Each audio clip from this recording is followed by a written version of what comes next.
here's how we get there. So that's our chord progression that we're going to be playing with these accompaniment patterns that you're about to learn right now.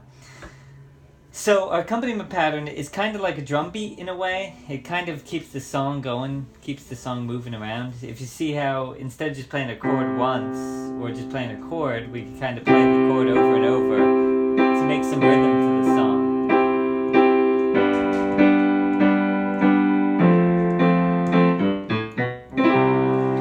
So the right hand is going to be playing 3 notes, or your chords.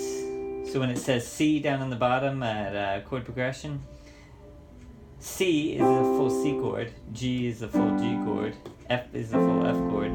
So make sure you're doing 3 notes in the right hand, and then the left hand is going to be playing the root note. So when you're playing the C, you play the C. When you're playing a G, you play a G. When you're playing an F, go ahead, guess.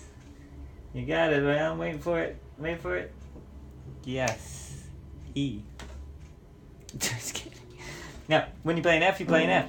So, the left hand is doing something what they call a root note. Alright? So the first accompaniment pattern has 3 chords, 3 notes on the right hand, 1 note on the left hand, and it goes something like this.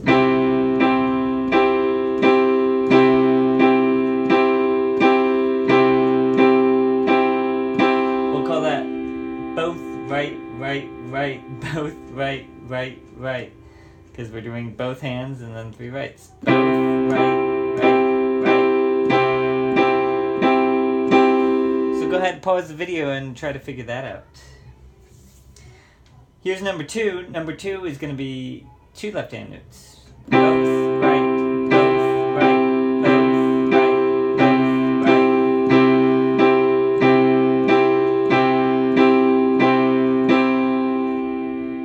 Okay, so not really much to know about that one, kind of like number 1. But here's a good thing to think about is use some strong fingers to play your left hand notes. I wouldn't use a pinky, and I probably wouldn't use a thumb too often.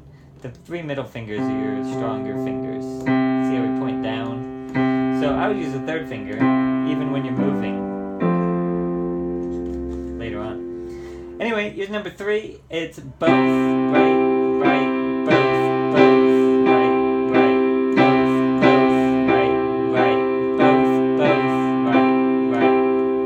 And this one's a good one to start actually trying without notes, just on your hands, and do that pattern. You should do all of them like this, at least a few times this week, just so you know. But it's easier, instead of thinking about fingers and hand placement, you could do both, right, right, both, right, right, both, right, right. Okay? After we get all those in C, we're going to move those to C. The progression on the bottom is C, C, G, F.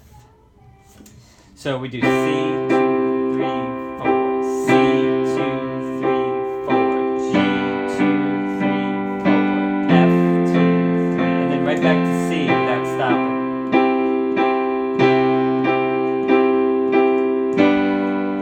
Alright? So when you're practicing these, go through each one of your exercises with the chord progression on the bottom. So do number 1 with all those chords, do number 2, try those new patterns, and see if you get them all smooth.